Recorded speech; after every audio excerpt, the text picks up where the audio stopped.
going to go and buy some corrugated iron and some sheets and just lean it up behind me. And then Claire was on Amazon and she went, what about a shower curtain? I was like, the fucking stupid idea, but nailed up behind me. It looks awesome. It's great, isn't it? Yeah. And the little bits of orange give a little bit of depth to it, and it's brilliant. But if someone opens up the door and all of a sudden it starts doing that because of the wind and everyone realizes it's a shower curtain and I'm a twat. That's hilarious. All right. That's classic. So I'm gonna start I'm gonna hit live on Facebook, and then we could jam. Jeff does the podcast intro, and he is also just a phenomenal interviewer. We kind of just bullshit and have fun, and I guess somebody's coming to get my trash right now. So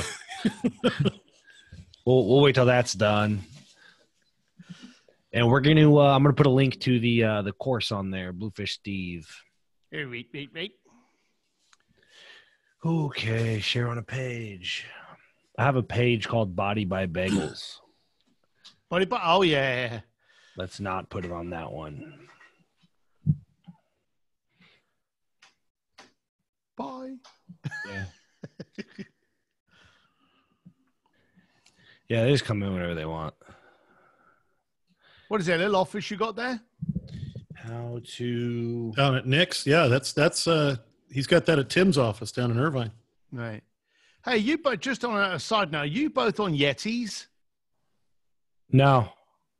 You know, because I've been playing around with mics. This dynamic's pretty good. Oh, what am I on, Jeff? ATR. Okay. ATR, okay. So Yeah, this thing's got some real depth to it too. Yeah, that's pretty decent. I'm still playing. This isn't too, but this is good. Get the little Michael Jackson the early years thing and put on the deal. I've got that, but you need that? It just keeps the popping noise. It's not a bad pop. It's just it gives it a little bit more depth. All right. Okay. All right. Let's see here. We are bluefishsteve.com. Then we'll make sure I get it shared everywhere. Make sure we're recorded so Jack and Brian have everything they need to make it fancy. Lovely little thing that Jack sent in today. I like that. That was quite sexy. He does that. It'll take him 4 or 5 minutes. Like, he'll listen to somebody talk and he'll throw that together. It's incredible. Yeah, that was cool as hell. That was so pretty. Which one did he do today? I did a podcast, and I wanted to get it out quickly because it was annoying me. It was one of my pissed off rants about the pity play. So I posted that out today, and he got hold of it and did like this little Instagram 50-second thing. And it was just cool. It was just nicely laid out, little window, little thing going on the bottom. It was just so basic, so beautiful, so simple, so impactful. It was gorgeous. You know what's funny about that, Steve? You just explained it. I still have no idea what it is. Yeah, go on his page. I will. Yeah, I made sure I blasted Jack all over it so everyone knew it was Jack. Yeah, he's he'll be working on your stuff too. So, and he'll be living in Southern California soon too. Where is he? Yeah, he's in New York right now. He's in okay. Yeah, I think he's Manhattan. All right. It rains there. All right, ready when you are. So we're live right now. We're live anyway. Oh, so we've been ranting on. Everyone's been listening. Well, right. That's the beauty of it. We got some. That's the beauty of it. We're gonna do this podcast episode live on Facebook. So if you're on Facebook, we got 3, 4, 5 viewers coming in. You get to see the raw, unedited version. We only have 5 viewers, Nick. Let's delete them all. And let's delete everybody. Damn you! We hate you. What's cool is we're gonna jam with Steve, and you're gonna get the raw, the uncut, the unedited, and the probably incredibly inappropriate version. And then go listen to the podcast. And because I want to give a shout out while we're here live to the Trust Accelerator. We were just talking about Jack and Brian. Yeah. They do such a great job of making us sound like we know what we're talking about, and we don't, stumble on our own words all the time. So you get to see this raw, and you're going to see us, mostly Jeff, interview the real life Wizard of Oz, Steve Sims, who just showed up in a big way to our network event, which is our mastermind with high level entrepreneurs. And so what Steve does better than anybody, one, he has my favorite business book of all time, Bluefishing, and his network. Oh, Jeff's got it right there. His network of people. It's my son's copy. I gave away all my copies. Yeah. His network of people. And I'm not going to save that because I want it in the podcast. So, Jeff, you want to do the welcome? And you just want to introduce our guest of honor here, the Stephen Sims. Welcome to Preeminence Unleashed. And today we have the real-life Wizard of Oz himself and a very cute individual, Steve D. Sims. Welcome to Preeminence Unleashed. It's a eerie pleasure to be here. You know what Jeff's talking about if you're watching the video.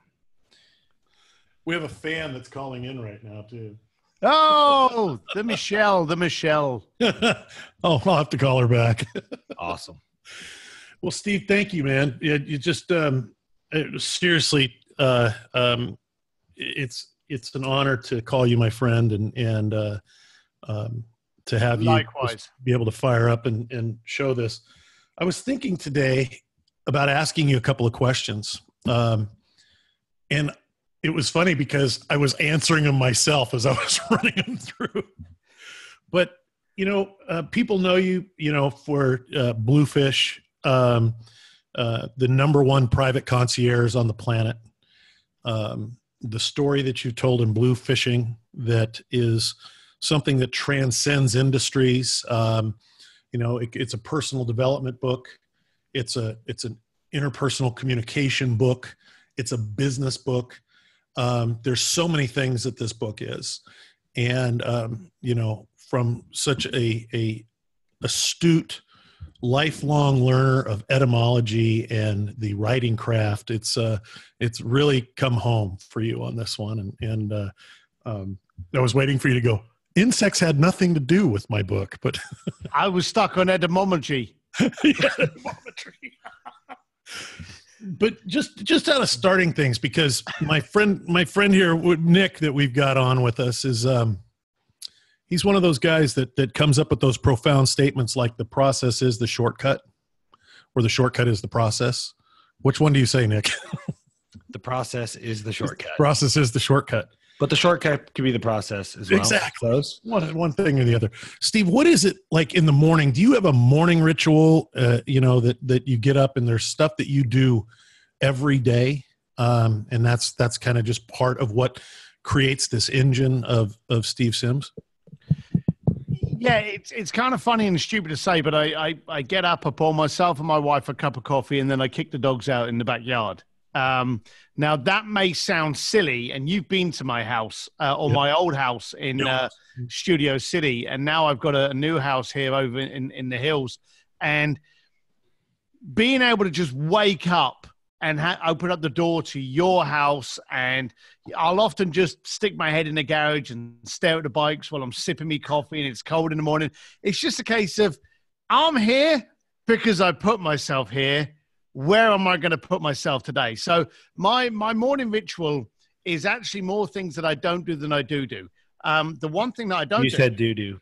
I did say do, but it's only funny in American. But the one thing I refuse to do is watch the news or even listen to the news in the morning, because I know someone's been shot. I know there's a problem in the world. I know things are going to shit. They never show good stuff in the morning.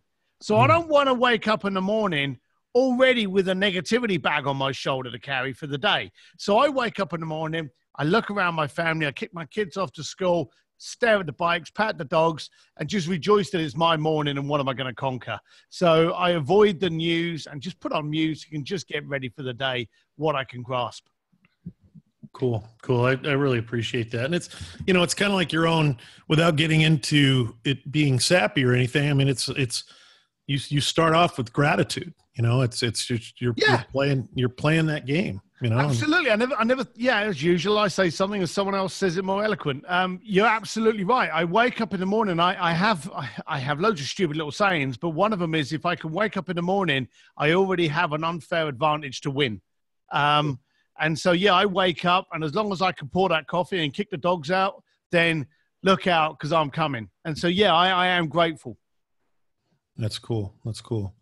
Nick, do you have a question? Yeah, I really want to I have a question I have an idea people listening that maybe know who you are, because a lot of our audience knows who you are. They spend a lot of time with you, love you to death. They know you hang out with Elton John. They know you like hang out with the Pope, and they know, whatever. That you have these connections, you open these doors. I don't know, and I'm interested in where you say, I'm here today. Where'd you come from? Well, I was a bricklayer from East London. Poor as shit. It wasn't until I was 18 years old that I had my first takeaway. So I woke up as a child in my family aspiring to be middle class. And so I just knew as I was a bricklayer working on a building site that this couldn't be it. This, like all entrepreneurs, I didn't fit in that little jigsaw puzzle. But I was very lucky that I wasn't very educated. I class myself now as an educated man, but schooling had nothing to do with it. Life's my university and my degree. And I just decided there's got to be something better.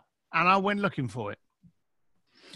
You painted that picture so well in the book about how you're up on the ladder and you're looking down at the generations of your family and everything. And you're just like, nah, not doing this. It was, if anyone hasn't read the book, then you should. But apart from that, it was so vivid and such a kick in the testes.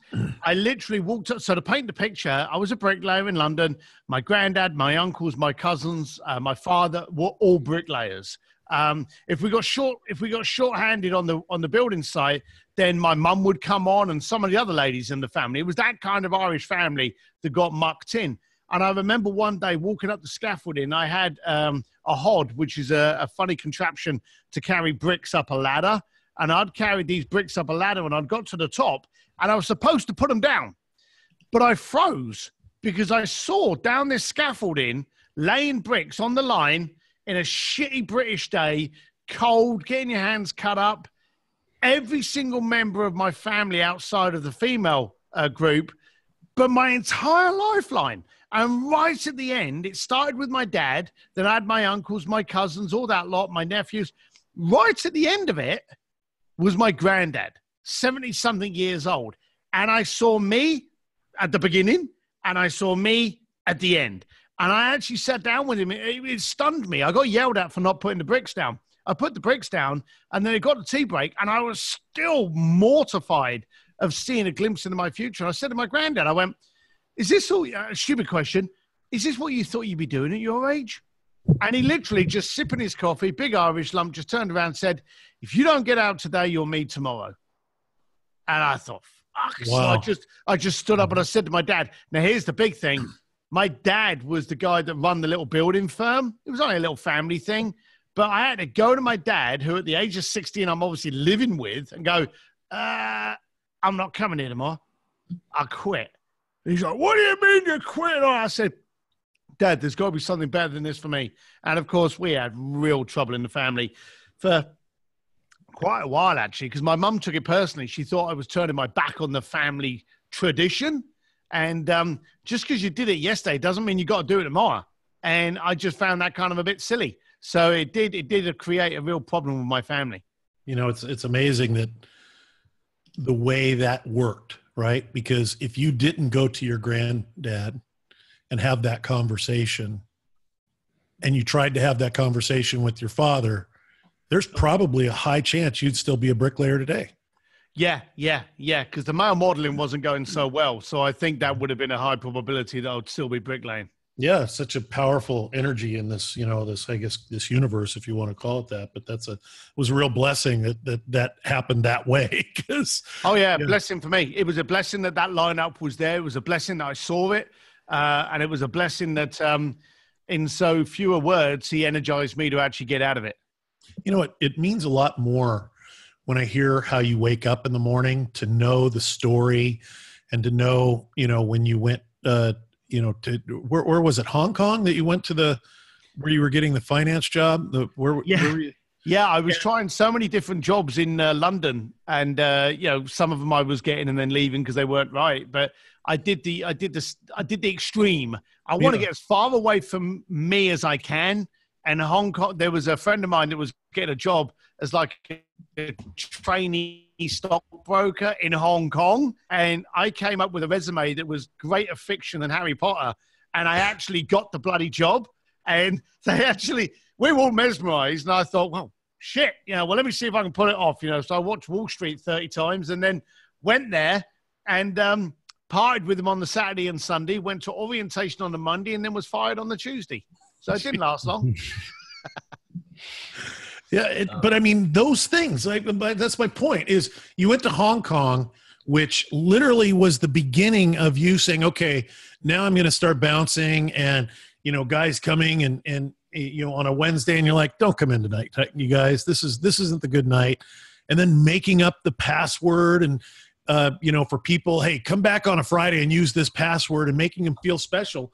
Literally, Bluefishing was formed as you were bouncing at bars, and that to be able to have that path from bricklayer to getting fired and then saying, hey, I've got to work as a bouncer, and now to be able to wake up in your own house, on, a beautiful piece of property that I'm just going to take your word for it because you haven't invited me yet, but no, just kidding. But it just is, I'm just so happy. I mean, I remember just going up and visiting you a couple times and sipping whiskey up at the place in Studio City, that I was like, man, you're living this really unique life that is a real, it's really cool. I mean, I can literally see you waking up and doing what you do, and just seeing how magnanimous that is from where you were, and all the steps that are in between. But let me ask you this. As you were going, what were the biggest points of self-doubt that you might have had, and how did you overcome that? Because it wasn't just like, oh, I'm going to do this, I'm going to do this, and I'm going to do this, and I'm going to do this.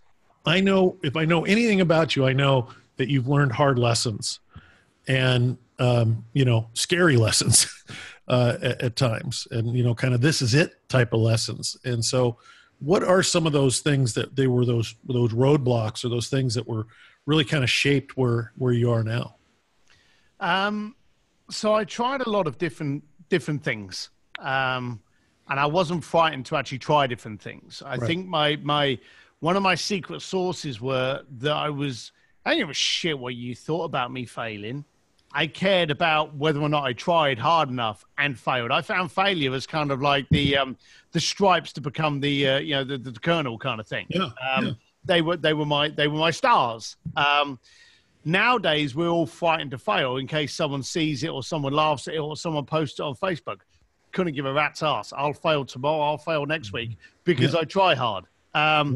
And so I tried a lot of different things. Some of them lost me a lot of money. Some of them lost me a couple of teeth. I just kept on trying different things. And some of them would kind of work. As I started growing this bluefishing kind of thing, and I didn't know what I had, we were into it about 5 to 6 years, and I still thought I was going to go and get a normal job.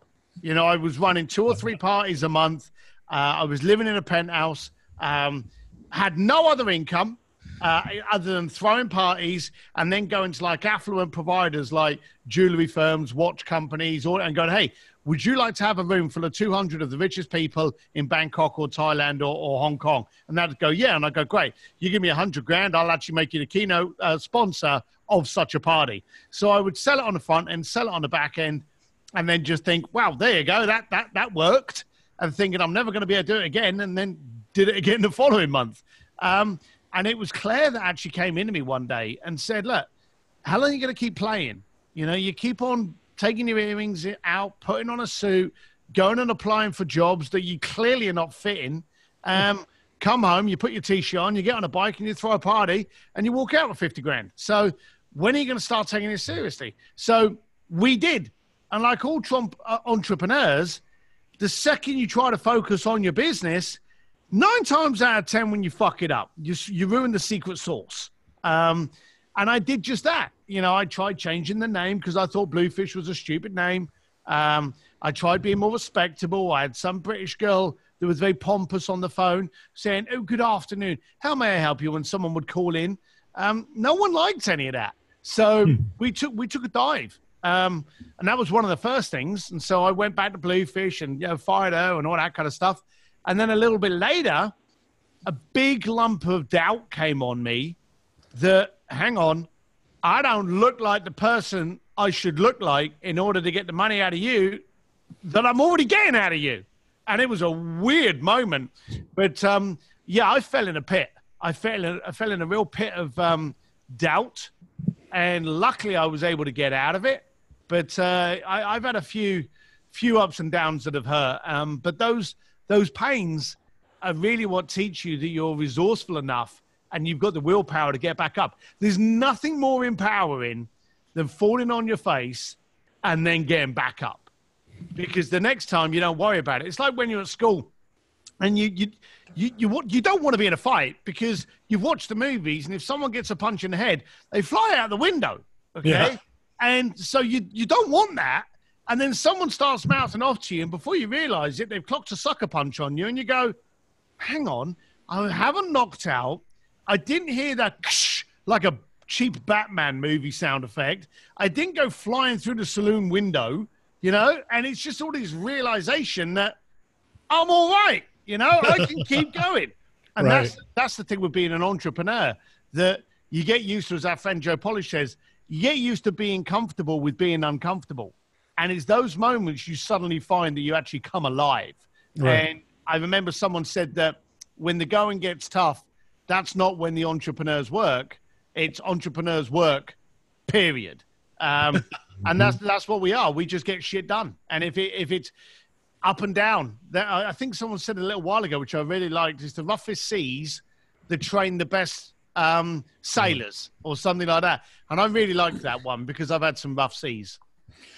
You mentioned Claire, and I'm kind of hogging this for Nick right now, but Claire is just a beautiful woman, is your heart, obviously. And, where did you meet her, and how the hell were you able to land a woman like that? I was Tinder. So it was funny. So I don't know if I've ever told you the story. So I was a young lad, pretty punchy, had a bit of name in my area, didn't know what I was doing, was a freaking loose cannon. And there was this girl in town just outside London. She was pretty well known as kind of like spreading herself around all over town. And I was a virgin. And I just thought, it's about time I get some action. So, but she was pretty ropey. And this is the absolute truth, maybe a bit too graphic for you. Where the hell is this going? Yeah, so I tried. I thought, oh, Christ, well, I've got to kind of like go and date her because at least I know I'll get me end away. And I was with her at the town on a Saturday afternoon, and I'm walking through the shopping area, through the streets, and I'm kind of like, getting all smooth, going like, so what are you doing tonight? Tonight we'll go out there. Typical kind of East London, trying to be tough, not trying to commit too much, not trying to look stupid. And she turned around and she said, I'm going to a nightclub tonight because I got a new boyfriend. And I'm thinking, fuck, even the biggest basically slut in my area has just declined me. This is not going well. And so we stood there and she went, oh, but you could do me a favor because my girlfriend's coming with me and she doesn't know I've got a date. So you can date her. And I'm thinking, my God, if you're the prettier one of the two, this ain't going to go well. And literally I turned around and it was one of those movie moments, when all of a sudden the cars stop, there's not a sound in the sky. Everything just goes, don't stop. And Claire was walking up the stairs to chat with her friend at a bus stop. And I was like, I was just like gobsmacked. And she came over and she started talking. I don't think I spoke. I think I was just like, and she was like, oh, he's going to get, and Claire was like, oh, okay, all right, and didn't really care. And I flew home. I phoned this girl up, I think, 3 or 4 times just to make sure Claire was going that night. And then I went to the club and met up with Claire and again, tried to be all kind of cool. Claire wanted bugger all to do with me. She was a smart girl.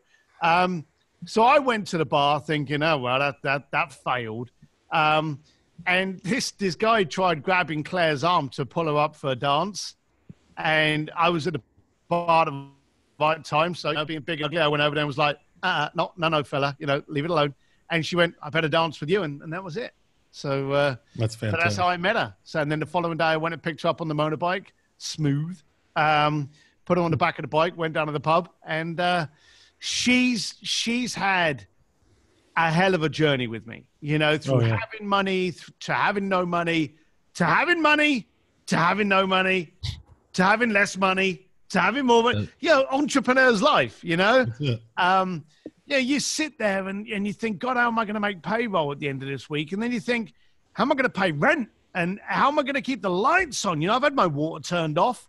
But it's those things when you look over and you see that woman next to you says, look, we got no power, so you better cuddle up a little bit more. Let's stay warm for tonight. We'll sort it out. And you just go, that's the one. That's the one. Right. And so thankfully I'm not in danger of having my water turned off. Knock on wood. But I know that girl's there ready to fight if that should be the case. And it makes you empowered again. So if something did happen and we hit another recession or we hit something problematic that, happened that all of a sudden I couldn't do what I was doing, I know that the pair of us can conquer anything because we have. Yeah. It's you guys have been to the unfamiliar. It's just as long as you do it together, right?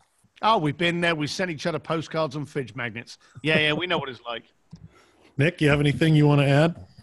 No, I kind of just want you to keep asking questions. Good. We're rolling. Good. Yeah. I'm ready to go. Steve, I got a few, but I want to save them for the end. Steve, you've written the book. You've been speaking. You've got programs that you've come out with now that we're going to talk about in a little bit.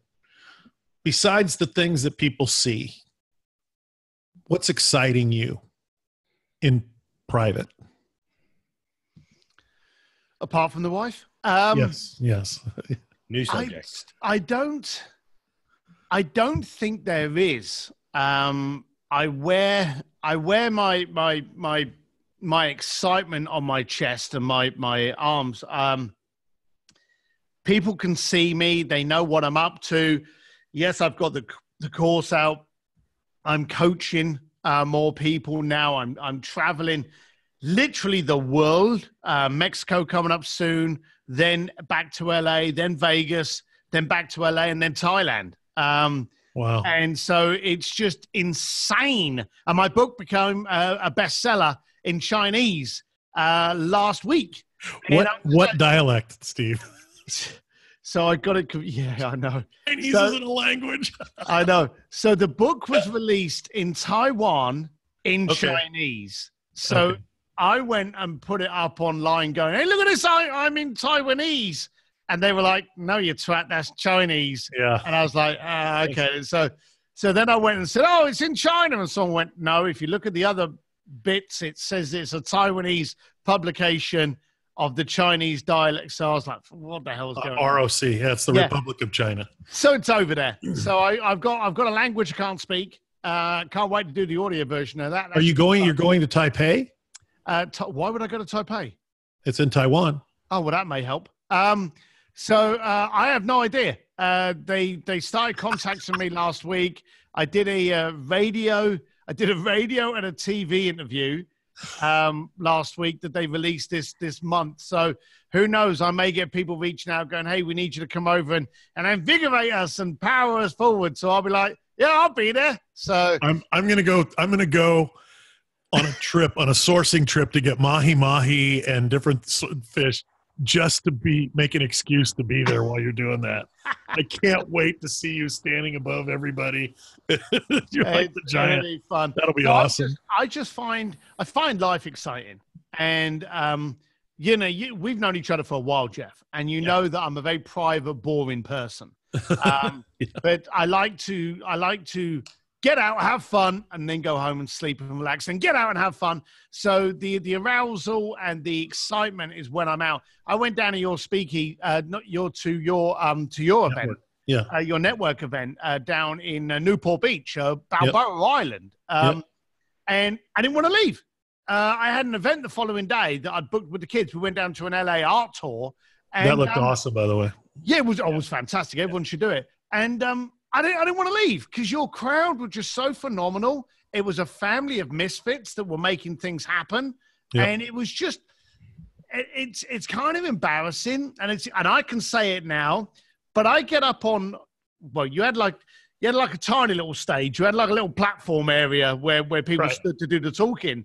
And I was stood in front of people that I felt fraudulent for standing in front of.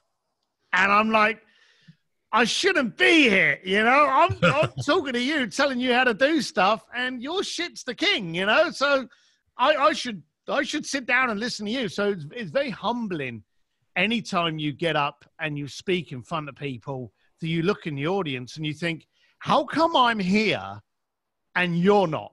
And that was your event. You're any one of those people in your room. I'm trying to think if there's anyone that couldn't be, but I can't. Anyone in that room could have stood up and said something magnificent. Oh, trust me. Yeah, that was a big part of our takeaway when we wrapped up. Jesse Eisler. You met Jesse Eisler? Anybody doesn't know who Jesse Eisler is? He was like a songwriter that coconut water. He's a billionaire. He's married to Sandra Blakely, who's the Spanx lady. And he wrote a book, Living with the Seal, which is one of the greatest books. How do you know him, or did he just read your book and was a fan, have you connected with him after? Yeah, we have. We video text and do stupid shit, so it's become quite like a pair of little kids.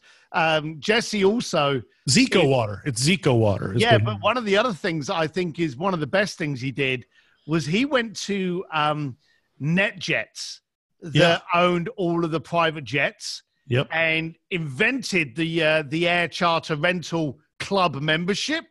The marquee jet thing, right? Bingo. By using their jets, he actually built up this jet share program using their jets, and then sold it back to them for millions and millions of dollars. That's awesome. I thought it was brilliant. No, I had that. So I knew who Jesse was because he's quite, he's a hustler. He's a cool guy. He's very laid back. He's kind of a bit wacky and zany. But so I knew who he was because we both play at that kind of level. And I was asked to speak at an event in Thrive that me and Nick were at. And I knew Jesse was going to be there. And I was like, I'm going to get to meet Jesse. Never met Jesse before then. Apparently he reached out to me, but I have no recollection of ever getting that. And so he came in, and Sonia Hatter came over to me, and she went, Jesse wants to meet you. Is that okay? And I'm like, fuck, it's okay. You know, where is he and why does he want to meet me? And she's like, he read your book and he's a fan and he wants to meet us. I'm like a little kiddie boy at Christmas. And he comes up and he's like, dude, your book. And he's all like pumped up. He's like, I should have written that. Everything in that book, that's my life. I love you, man. And he starts hugging and getting in and all this kind of stuff. My phone was in my back pocket. And I thought, I want a selfie of me and Jesse. Yeah. But I didn't want to kill the kind of comradeship that we'd just established. I didn't want to look like a twat and go, hey, can I get a selfie? And he'd be like, yeah. I didn't want him to think, well, I thought you were a cool guy, but, you know, so my hand was literally around on my back on the phone, and I just scratched my ass and pulled my hand back around, and I thought, I'm not going to get my phone out. And Jesse goes, dude, let's get a photograph. And so took photographs, and it was hilarious. And he's such a cool cat. He's a lovely fella. It's safe to assume, and I use the movie National Treasure. I don't know if you've seen that with Nicolas Cage, where at the very end they get into this room and it's just full of gold and jewels and things like this. And it's almost like this, you already had a taste of meeting extraordinary people, and really feeling, it's almost like their spirit becomes your spirit, and you keep getting more and more full of this just awesome spirit and adventure. And it's like after this book, it's almost like that opened up this other chamber of this treasure hall, and it's like every single person is this part of this treasure chest that's just coming out, and you're meeting people and you're experiencing these people.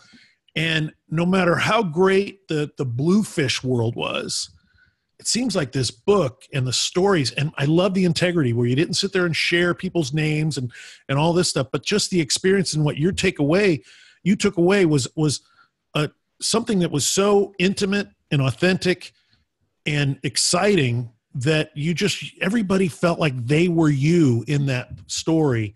And it just makes them want to really connect with you. And I just think that you've literally opened up this huge chamber of just treasure that you can ride forever. And it's not like you're like, oh man, I'm going to ride this until it's over. It's never going to end just because of the way you are. So there's me kissing your ass a little bit. But well, thank you very much. It need polishing. I appreciate that. Thank you. Nick. Yeah. Man, it's hard to follow up all that. He's just listening. It's just I'm just taking notes over here. He's just woke up. Yeah, I took a nap, took some notes. Let's talk about what Steve's doing now. Let's talk about some of these programs and that's what I wanted to touch on, because a lot of people listening are in a place where the number of people talk, man, if I just met the right person, or a big one is like, man, if I just got in touch with people that had money, right? And your course, which is beautiful, by the way, just the way it looks, the platform, everything is, it is how you network with influencers and attract high net worth clients. And I'm curious, I really want to know, how'd you come up with the course? Like, why a course? Why not some other program, speaking gig, yada, yada, yada. And then after that, one or two things that anybody listening can do that will help them connect with influencers and attract high net worth clients. Because a lot of people listening are listening because they're trying to get that nugget of what can I do right now that might get me a little bit closer to where Steve Sims is. Well, the reason for the course and it not being a one-hit wonder was because I wanted to do something that we could provide on a constant basis. Things change, whether it be trends, whether it be tactics, whether it be techniques. I'm changing. I mentioned earlier that I fail, and I fail often. So the whole point of doing it as a course that is a continuity, that is a monthly program, is that every month I can actually put in there stuff that I'm up to. If I succeeded at something, and as you've already been witness, I can go in and go, hey, I got really successful at this. This happened because this went through and nothing fell aside. So, you can use that. I can also go in there and go, I lost this. This failed. This went south. And I believe it went south at this moment. And if we can avoid that moment in your life, so I want to be able to constantly update the content so that it's a growing library of resource that as a monthly program you can go into, you can see the chapters that are already in there from the book. We got about 16 chapters in there, beautifully videoed by Vince Reed's people. And I'm constantly adding content in there that will help you and letting you know of events. Because you say it correctly, a lot of people turn around, they go, I just want to meet the right person, or I just want to meet a rich client and stuff like that. Fucking anyone can do that. Walk down Spargo on a Friday night, sit at the bar, you're next to people that are millionaires and billionaires. The talent is, how do you communicate with them? How do you relate? How do you connect? How do you make it irresistible to the point that they don't want you to leave the bar stool? And that's what's in there. It teaches you how to get back to building relationships, building credibility, and connecting with someone so that you can take the next step and go, well, hang on a minute. How do we go further with this? And that's where you can explode into the stuff. And do you know what the funny things about that? The monetary aspect comes with making great connections. Yep. Mm-hmm. It just reminded me of a quote, Jim Rohn, that was Tony Robbins' original mentor. Back in the day, he worked for him when he was a teenager. He said, success is what you attract by the person you become.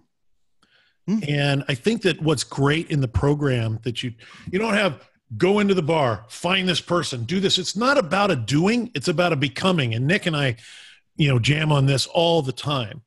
And it's helping, you have really done a great thing in the program and the product that you offer and just the person that you are by helping people understand that it's not what you do, it's what you can become. And what you become is what's going to be attractive to those people when you happen to meet them. And honestly, it opens more doors when you become something, more of yourself. And that person that really is, when they meet that ideal person, it's a person that doesn't want to get off the bar stool and wants to stay, because you can meet all the people you want and you can also be forgotten by all those people. Oh, we know a ton of people that pretend they're the greatest connectors in the world, and they dive into a party and they're throwing out their business cards like they were toilet paper. Mm-hmm. And at the end of the night, they've got all these business cards and not a single fucking connection. Yeah. And that's pathetic. That's ridiculous. So I'm a great believer, quite openly, that, hey, if a bricklayer from London could be doing this with the Pope, you're already out of excuses. And one of the great things that I liked about what you said is becoming more of you. And you can do that by getting rid of all the shit that you've become or you've tried to impersonate. You see, You've only got to meet me, like both of you know. You've only got to meet me for 3 seconds and go, well, he's a slightly chubby, weird British fella that drinks too much whiskey and wears a black T-shirt. When I see him next month, guess what he's going to be? Exactly. So there's no layers. And me and Nick, we went to Elton John's party at Cipriani's in New York, and I was wearing a tuxedo, but I was all me. I was 100% me. There was no difference to the person that you had spent all that day with, Nick, was there? No, not at all. And that's super. Like, I know you well enough, and I know Jeff does too. But anybody listening, I could tell you, first time we hung out was Cheesecake Factory. Went out for dinner, right? Mm-hmm. Your birthday party that was down in Carlsbad. There you go. Yep. Yeah, and then said, hey, we want to come to the network event. And every time it was the exact same fucking Steve Sims. Yeah. And I can tell you that's why we were stoked to have you at the network event for that reason. So hang on 1 second. Someone's staring at me. What time? All right. 2 minutes? Claire? 2 minutes? Are we okay for another 2 minutes and then we bail? Yeah, right? That's cool. Okay. We just want to let people know how they can get more Steve Sims. Would be great. Two questions. I got 2 questions. Yeah, go for it. When does your podcast launch? Tuesday. What is it called? The Art of Making Things Happen, the podcast. Original, eh? Oh, brilliant. I'll make sure that's in the show notes somewhere. The course. Where do we find it? The course, you can head over to stevedsims.com or Bluefish Steve, and that'll give you all the details on there. Perfect. And then you host a thing called the Speakeasy. I've been to one. I'm going to go to another. Yep. Yeah, we got the next one's in Los Angeles on the 21st and 22nd of February. We're building up nicely. We've got 6 new people coming in over the past 2 days. So the way that it works is we bring the right kind of people in, and then we ask them, what problem do you need to solve? We're not interested in getting my friends in there to tell you how brilliant they are. We're interested in getting my friends to come in and solve your problems. Good stuff, man. Good stuff. And awesome. The speakeasy you'd find on Steve D. Sims? Yeah, you can find it under stevedsims.com, and then there is events or consult, I think it's under. And it's got the attend the speakeasy written there. So you have an event that's under consult. Good Lord. I think I may do. I think I may need to do something. Look, I never said I was the smartest person. I love you. Awesome. Steve, thank you so much. I know we've taken up a ton of your time over the last 10, 15 days. It's been brilliant. It's been absolutely wonderful. All right, guys, I love you loads. I thank you very much for this, and I'll speak with you soon. Take care. All right, have fun. Bye. That was cool. Yeah. There we go. Let me end this share on Facebook. So let me see what happens. I want to see how many people drop off. Well, let me just ask you something real quick while you're on live. Yeah. What was your biggest takeaway just now? That's tough. Yeah. Because I spent we so know much him time. so well, right? Yeah. Yeah. I'm curious because we know, and this is all recorded, and so it's nothing that we haven't talked about publicly before. We know he shared at the network event some stuff that maybe other people don't know, which is kind of how he approaches his kids being involved in his business. Yep. And I think that's fucking awesome what he does. The way he explained it, it resonated. It changed a lot of people. But I kind of get it now because I had never visualized the scenario where he's looking down the line and it's his grandfather, right? That says, yeah, right. And understanding that, understanding where his dad was with the whole situation, I can see why it's so important to him that his kids understand what he's doing, how he's doing it, and that they have options. And I know that he talked about that at a network event, so people listening might not have any freaking clue what I'm talking about. But that's what stood out to me is like I said, oh, it makes sense. Is it interesting to you that a person that has that kind of experience and has achieved the levels of success that he has in a fairly specialized field, he doesn't come off as an expert? The only time I've ever heard him come off as an expert, and not that, and by the way, I'm not using expert as a pejorative term, but the only time is when he talks about media and using media.